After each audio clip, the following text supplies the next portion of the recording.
ఓటుకు నోటు కేసులో ఆడియో టేపులు ఎఫ్ఎస్ఎల్ రిపోర్టు ఏసీబీ కోర్టుకు అందింది. ఆడియో టేపులు అసలైనవిగా ఎఫ్ఎస్ఎల్ నిర్ధారించింది. రాజకీయ వర్గాల్లో దుమారం రేపిన ఈ ఓటు నోటు కేసు ఇప్పుడు వేగం పుంజుకోనుంది. ఓటుకు నోటు కేసులో చాలా కాలం తర్వాత నిశ్శబ్దం బద్దలై ఫోరెన్సిక్ నివేదిక రూపంలో మరో వాస్తవం బయటపడింది. ఇన్నాళ్లు టీవీల్లో వినిపిస్తున్నా కనిపిస్తున్న ఆడియో వీడియోలు అసలైనవేనని ఫోరెన్సిక్ అధికారులు ఏసీబీ కోర్టుకు నివేదిక సమర్పించారు. టీఆర్ఎస్ నామినేటెడ్ ఎమ్మెల్యే స్టీఫెన్సన్కి టీడీపీ ఎమ్మెల్యే రేవంత్ రెడ్డి డబ్బులు ఇస్తుండగా మాట్లాడిన మాటలు రేవంత్వేనని ఎఫ్ఎస్ఎల్ నిర్ధారించింది.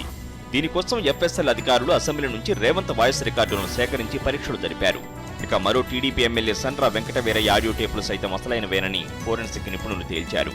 టీఆర్ఎస్ ఎమ్మెల్యే స్టీఫెన్సన్ టీడీపీకి అనుకూలంగా ఓటు వేసేలా ఆయన్ను ఒప్పించాలంటూ టీడీపీ నేత హారీ సెబాస్టియన్తో సండ్ర మాట్లాడిన ఫోన్ రికార్డులు సైతం అసలైనవేనంటూ ఎఫ్ఎస్ఎల్ నిర్ధారించింది. ఎఫ్ఎస్ఎల్ నివేదిక కోసం కోర్టులో మెమో దాఖలు చేసి నివేదికను తీసుకునేందుకు ఏసీబీ అధికారులు సిద్ధమవుతున్నారు. ఈ కేసులో చాలా కీలకమైన ఆడియో వీడియో సాక్ష్యాలు అసలైనవేనని తేలిపోవడంతో ఎఫ్ఎస్ఎల్ నివేదిక ఆధారంగా సప్లిమెంటరీ ఛార్జ్షీట్ వేసేందుకు ఏసీబీ అధికారులు సిద్ధమవుతున్నారు. ఓటుకు నోటు కేసులో ఏసీబీ విచారణలో చాలా ఆసక్తికర విషయాలు ముందుకొచ్చాయి. ప్రధానంగా ఈ కేసులో బలమైన సాక్ష్యాలు చాలా వరకు సెబాస్టియన్ ఫోన్లోనే ఉన్నాయని ఏసీబీ అధికారులు అంటున్నారు.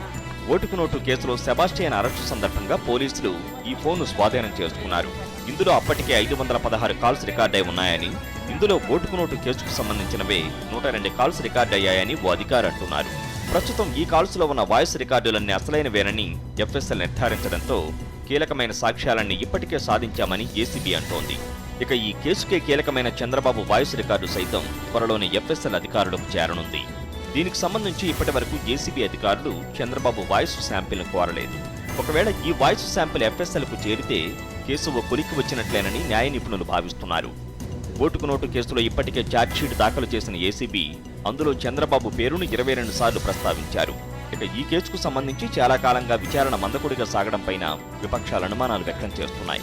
తాజాగా ఎఫ్ఎస్ఎల్ నివేదిక రావడంతో మరోసారి విచారణ వేగవంతం అవుతుందని న్యాయ నిపుణులు భావిస్తున్నారు.